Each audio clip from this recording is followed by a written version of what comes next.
नमस्कार साथियों, स्वागत है आप सभी का मेरे इस YouTube channel self study corner में। तो साथियों, आज की क्लास में हम इंडियन आर्मी संबंधित इम्पोर्टेंट क्वेश्चन के बारे में बात करेंगे जो आने वाली इंडियन आर्मी भर्ती परीक्षा है, उन भर्ती परीक्षा के लिए काफ़ी इम्पोर्टेंट क्वेश्चन है। इससे पहले मैंने इंडियन आर्मी के और भी वीडियो अपलोड किए हुए हैं। अगर आपने अभी तक वो वीडियो नहीं देखे हैं तो उन वीडियो का लिंक इस वीडियो के डिस्क्रिप्शन में उनका लिंक दिया हुआ है, तो आप देख सकते हो। तो शुरू करते हैं आज की क्लास और देखते हैं क्या क्वेश्चन आज के। पहला क्वेश्चन है, रक्षा अनुसंधान विकास संगठन द्वारा विकसित प्रथम हैवीवेट एंटी सबमरीन टॉर्पीडो का नाम है। ठीक है, यानी डीआरडीओ द्वारा विकसित प्रथम हैवीवेट एंटी सबमरीन टॉर्पीडो का नाम क्या है।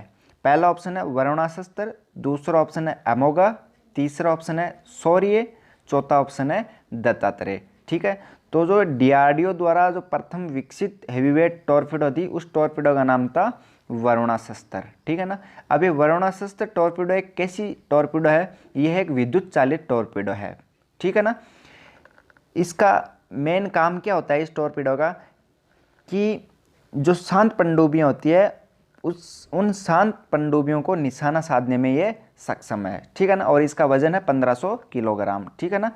कितना? 1500 किलोग्राम इस टॉर्पीडो का वजन है। ठीक है। अगला क्वेश्चन है, भारत द्वारा नव विकसित त्वरित प्रतिक्रिया सतह से हवा में मिसाइल का नाम है। भारत द्वारा नव विकसित त्वरित प्रतिक्रिया सतह से हवा में मिसाइल का नाम है। पहला ऑप्शन है QRSAM, दूसरा ऑप्शन है QRSAR, तीसरा ऑप्शन है QRSAV, चौथा ऑप्शन है QRHPU। ठीक है, तो जो भारत द्वारा नवविकसित जो मिसाइल थी सतह से हवा में, ठीक है ना, उस मिसाइल का नाम था QRSAM। इसका मतलब क्या होता है कि इसका मतलब यही होता है कि quick reaction surface to air missile. ठीक है ना। इसे हाल ही में डीआरडीओ ने 13 नवंबर 2020 को विकसित किया गया था। कब? 13 नवंबर 2020 को। ठीक है। यह मिसाइल 15 किलोमीटर की ऊंचाई पर हवाई लक्ष्य भेजने में भी सक्षम है। कौन सी? QRSAM। और इसकी एक खास बात और है कि यह एक साथ 6 लक्ष्यों को भी भेज सकती है यह मिसाइल। तो ये चीज़ आपको ध्यान में रखनी है। अगला क्वेश्चन है, सैन्य सूचना सामान्य सुरक्षा समझौता का संबंध किन दो राष्ट्रों से है? क्वेश्चन क्या है? सैन्य सूचना सामान्य सुरक्षा समझौता किन जो संबंध है वो किन दो राष्ट्रों से है? पहला ऑप्शन है उत्तर कोरिया और अमेरिका, दूसरा ऑप्शन है दक्षिण कोरिया और जापान, तीसरा ऑप्शन है पाकिस्तान और चीन, चौथा ऑप्शन है भारत और श्रीलंका। ठीक है, तो जो सैन्य सूचना सामान्य सुरक्षा समझौता है, यह समझौता दक्षिण कोरिया और जापान इन दो राष्ट्रों के बीच में इनका संबंध है। अब यह समझौता क्या है कि यह समझौता यह है कि 1980 के दशक में जापान और दक्षिण कोरिया के बीच में जो खुफिया सूचना होती है, जो खुफिया सूचनाएं होती है, उन सूचनाओं को आदान प्रदान करने के लिए इस समझौता का स्थापित किया गया था, इस समझौता को बनाया गया था। ठीक है। अगला क्वेश्चन है, भारत में हॉकजेट विमान उड़ान भरने वाली प्रथम महिला पायलट है। क्वेश्चन क्या पूछ रहा है? भारत में हॉकजेट विमान उड़ान भरने वाली प्रथम महिला पायलट है।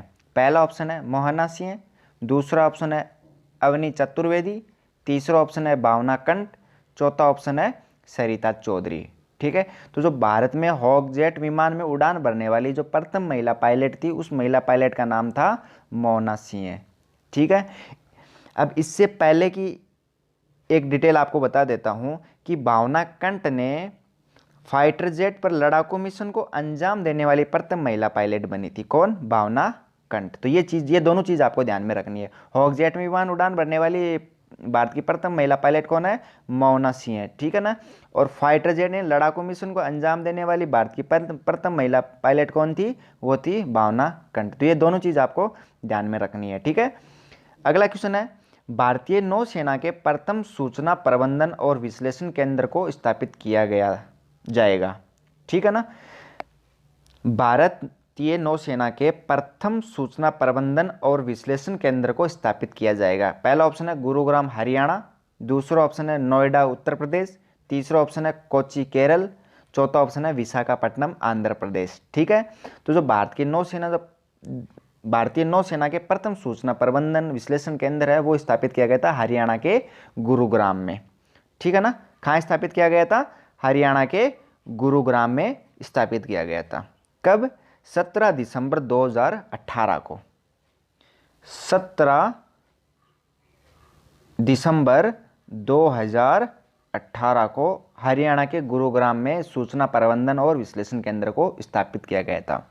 इस स्थापित करने का मुख्य उद्देश्य, मेन कारण क्या था कि समुद्री सुरक्षा में एक तो सुधार, दूसरा था हिंद महासागर में समुद्री डाकू और आतंकवाद से निपटने के लिए। ठीक है ना।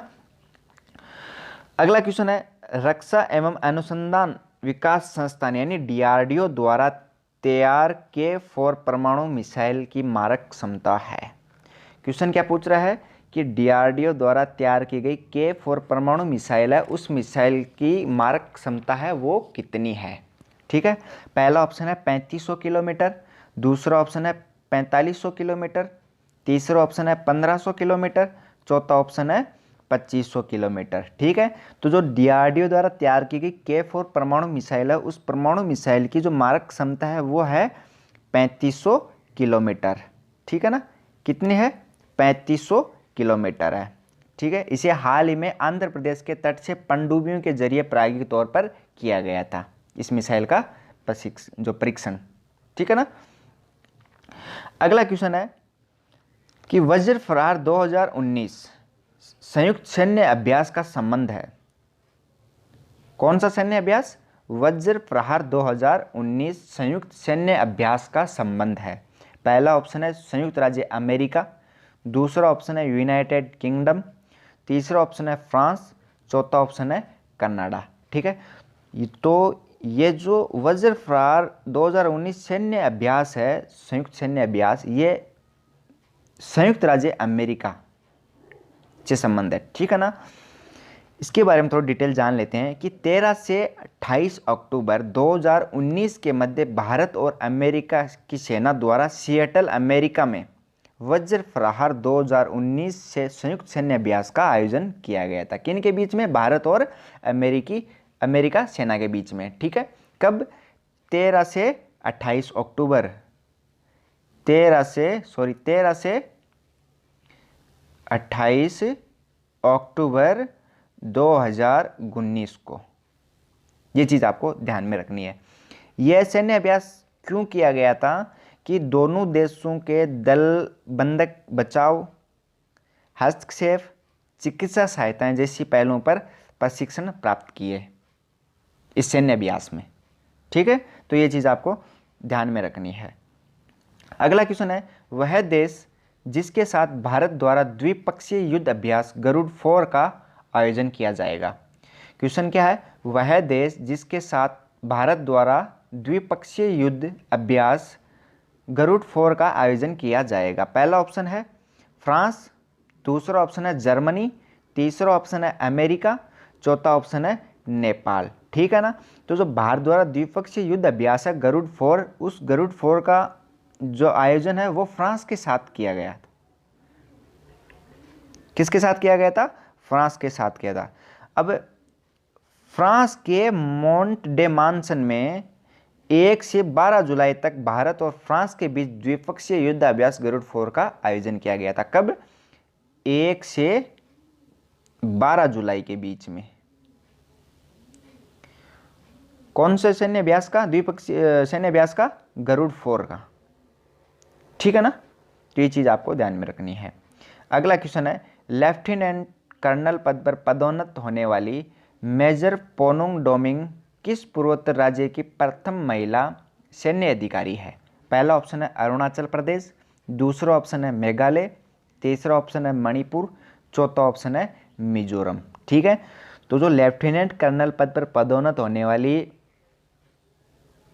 मेजर पोनुंग डोमिंग है वह अरुणाचल प्रदेश की यानी अरुणाचल प्रदेश राज्य की प्रथम महिला सैन्य अधिकारी है। ये चीज़ आपको ध्यान में रखनी है, ठीक है ना।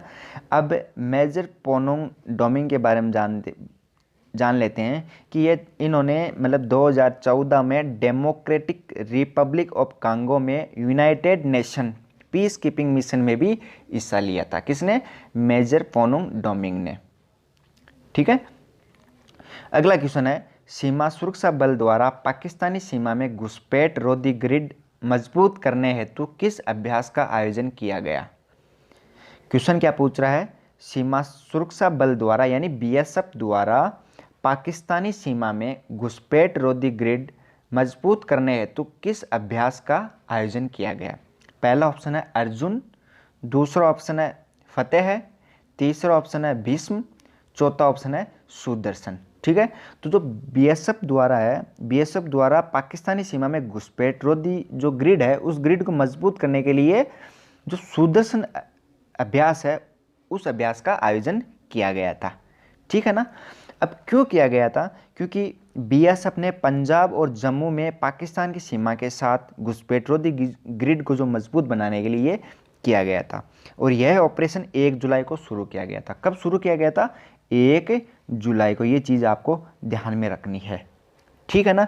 इसकी एक खास बात और बता देता हूँ कि भारत और पाकिस्तान की जो अंतर्राष्ट्रीय सीमा की 1000 किलोमीटर से भी अधिक लंबाई को कवर करेगा ये ग्रिड, ठीक है ना। कितनी? 1000 से भी अधिक, जिसमें जम्मू के साथ कितनी सीमा बनाएगा? 485 किलोमीटर। कितनी? 485 किलोमीटर जम्मू के साथ। और पंजाब के साथ बनाएगा 553 किलोमीटर, ठीक है ना। ये दोनों चीज़ आपको ध्यान में रखनी है। तो दोस्तों आज के लिए बस इतना ही। मैं आशा करता हूँ मेरी वीडियो आपको अच्छी लगी हो। अगर वीडियो अच्छी लगी हो तो वीडियो को लाइक, शेयर और कमेंट करना, साथ ही साथ चैनल को सब्सक्राइब कर लेना और साथ में बेल आइकन प्रेस कर लेना, ताकि जब भी मैं आपके लिए एक नई वीडियो लेके आऊँ सबसे पहले नोटिफिकेशन आपके पास पहुँच जाए। तो दोस्तों मिलते हैं अगले वीडियो में, तब तक के लिए जय हिंद, वंदे मातरम।